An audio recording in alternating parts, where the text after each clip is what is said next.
Hi friends, welcome to my channel.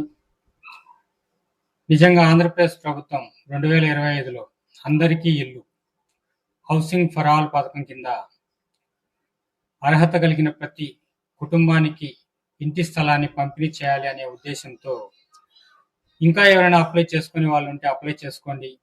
ఒకవేళ apply చేసుకున్న వాళ్ళు ఉంటే దానికి సంబంధించి విధి విధానాలు, వాళ్ళకు వచ్చే అవకాశం ఉందా లేదా, ఇంటి స్థలం అని చెప్పేసి క్లియర్గా చెప్తాను చూడండి.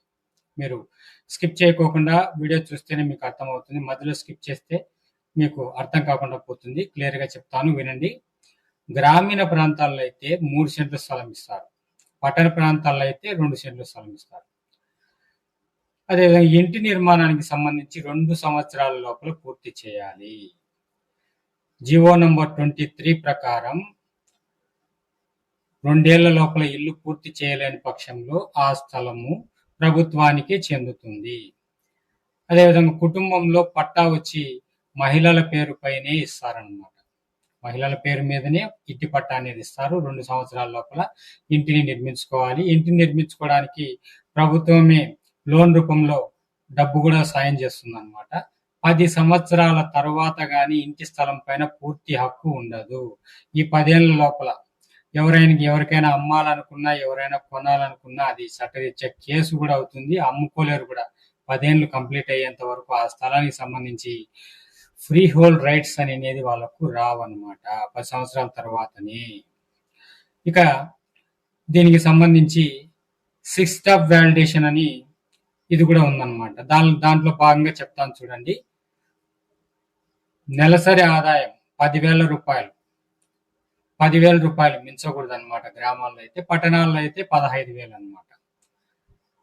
ఇక రెండో పాయింట్, కరెంటు బిల్లు సంవత్సరానికి 3,600 యూనిట్లకు మించి ఉండకూడదు. నెలకు 300 యూనిట్లు పైన ఉండకూడదు అనమాట.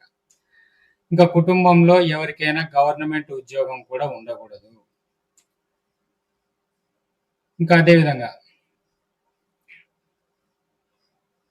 తెల్ల రేషన్ కార్డు కలిగిన వాళ్ళకు మాత్రమే ఈ స్థలాలు అనేది ఇస్తారనమాట, ఇంటి స్థలాలు.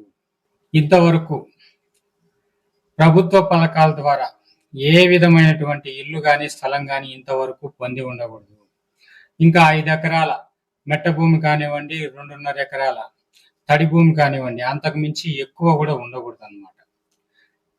ఈ 6th స్టాప్ వ్యాలిడేషన్ కు లోబడిన వాళ్ళందరికీ కూడా కంపల్సరీ ఇంటి స్థలం అనేది ప్రభుత్వం మంజూరు చేస్తుంది. దీనికి అవసరమైన డాక్యుమెంట్ల విషయానికి వస్తే ఆధార్ కార్డు, తెల్ల రేషన్ కార్డు, బీపీఎల్ కార్డు, ఇంకా మీరు ఎక్కడుంటున్నారని నేటివ్ సర్టిఫికెట్, అదేవిధంగా ఇన్కమ్ సర్టిఫికెట్, ఫోటో, ఇవన్నీ కూడా మీరు అప్లై చేసేటప్పుడు ఈ డాక్యుమెంట్స్ అన్ని కూడా మీరు యాడ్ చేయాల్సి ఉంటుంది అనమాట. దీన్ని మీరు ఎక్కడ అప్లై చేసుకోవాలంటే మీ గ్రామ వార్డు సచివాలయంలో అప్లై చేసుకునే దానికి అవకాశం ఉంది. లేకపోతే అధికారిక వెబ్సైట్ ద్వారా కానీ housing.ap.gov.in లో కూడా మీరే ఓన్గా అప్లై చేసుకోవచ్చు. ఈ విధంగా ఇంకా ఎవరైనా అప్లై చేసుకోవాలనుకునే వాళ్ళు అప్లై చేసుకోవచ్చు ఫ్రెండ్స్.